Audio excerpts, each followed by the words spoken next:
Hello बच्चों, आज जो आगे वाला जो अपना टॉपिक लेके आए हैं वो लेके आए हैं प्रायिकता। क्लास 8th 9th और 10th तीनों में होती है और कंपटीशन एग्जाम में भी प्रायिकता के काफ़ी क्वेश्चन पूछे जाते हैं। ठीक है, तो आज जो अपना टॉपिक है वो प्रायिकता।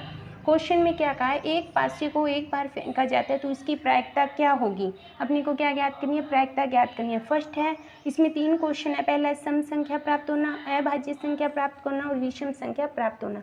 अब पासा देखा है, पासे में कितनी संख्या होती है, 6 संख्या होती है। 1 2 3 4 और 5 और 6, टोटल कितनी संख्या है, 6 संख्या प्राप्त होती है। ठीक है, अब अपने क्या करेंगे, एक सम संख्या। फर्स्ट क्वेश्चन है एक सम संख्या प्राप्त होना, सम संख्या आना। ठीक है, अब देखो प्रायिकता कैसे निकालते हैं। टोटल कितनी संख्या है, टोटल कितनी है, 6 संख्या है। जितनी संख्या होती है उसको नीचे डिवाइड में रखते हैं। ठीक है, टोटल कितनी संख्या, टोटल 6। सम संख्या कौन सी है, इसकी सम संख्या निकालो। एक तो 2 है, एक 4 है और 6। कितनी संख्या है, 1 2 3, यानी टोटल संख्या कितनी है, यानी कुल संख्या 6, उसमें से सम संख्या कितनी है, 3 है।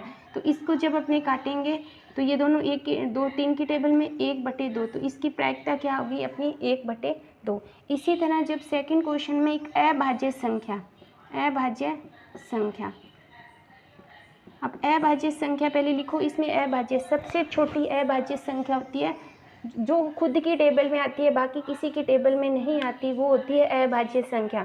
तो जो सबसे छोटी अभाज्य संख्या कौन सी है, 2, 2 के बाद 3, 3 के बाद कौन सी है, 5 है। क्योंकि 4 है वो 2 की टेबल में भी आती है और 4 की टेबल में भी आती है। ठीक है, 6 भी 2 3 और 6 खुद की टेबल में। तो इसका मतलब अभाज्य 2 है जो खुद की टेबल में आएगी, 3 है और 5 है। कितनी संख्या होगी, टोटल 3 संख्या होगी। कुल संख्या कितनी है अपनी, 6। तो इसका आंसर कितना आ जाएगा, इसका आंसर भी कितना आ गया, 1/2। उसी तरह अपना थर्ड क्वेश्चन लेके आते हैं, विषम संख्या, विषम संख्या। ठीक है, अब देखो विषम संख्या कौन सी है, पहली कौन सी है, 1 है, फिर 3 है, फिर 5 है। जो 2 के टेबल में नहीं जाती वो सारी विषम संख्या होती है। तो पहली 1 3 और 5, टोटल कितनी संख्या है, 3 है और कुल संख्या कितनी है, 6। तो आंसर कितना आ जाएगा, 1/2, यानी सभी की प्रायिकता कितनी आ गई, 1/2 1/2 1/2। इस तरह अपने किसी भी क्वेश्चन प्रायिकता के क्वेश्चन ज्ञात कर सकते हैं बच्चों। ठीक है, हेलो बच्चों, अब जो अपने लेके आए हैं उसी प्रायिकता का आगे वाला क्वेश्चन लेके आए हैं। क्वेश्चन में क्या कहा है, 1 से 25 तक संख्याओं की प्रायिकता ज्ञात करनी है। टोटल 1 से 25 संख्या, इसका मतलब टोटल कितनी संख्या है, 25 संख्या है। ठीक है, फर्स्ट क्वेश्चन है इसमें 5 से भाज्य, 5 से भाज्य। अब 1 से 25 संख्या है, उसमें 5 से पहली 5 होगी, दूसरी 10 होगी, तीसरी 15 होगी, फिर 20 और फिर 25। जो 5 की टेबल में आ रही है वो 5 से भाज्य होगी। यानी कुल संख्या कितनी दी हुई है क्वेश्चन में अपने को, कुल संख्या 1 से 25 तक कुल संख्या कितनी है, 25 है। 5 से भाज्य कितनी संख्या है, 5 है। तो आंसर क्या हो जाएगा, दोनों 5 की टेबल में जाएगा, आंसर कितना हो जाएगा, 1/5। यानी 5 से भाज्य का है तो 5 10 15 20 25, टोटल 5 होगी संख्या और कुल संख्या कितनी है, 25 है। तो 1/25 इक्वल टू 1/5। ठीक है, इसी तरह सेकंड क्वेश्चन अपने को क्या दिया हुआ है, क्वेश्चन में सम संख्या, सम संख्या 1 से 25 तक सम संख्या निकाल लो।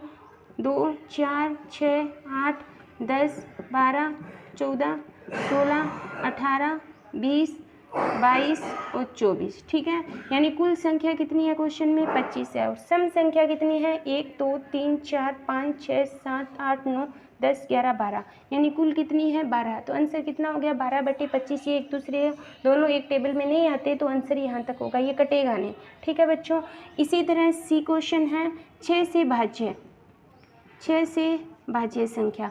6 से भाज्य मतलब जो 6 की टेबल में, 6 12 18 और कितने होंगे, 24, यानी कुल संख्या कितनी है अपनी क्वेश्चन में, कुल संख्या कितनी है, 25 है। और 6 से भाज्य संख्या कितनी है, 4 है। तो 4/25 इसका आंसर आ गया। आगे ये फिर नहीं जाएगा, कटेगा नहीं।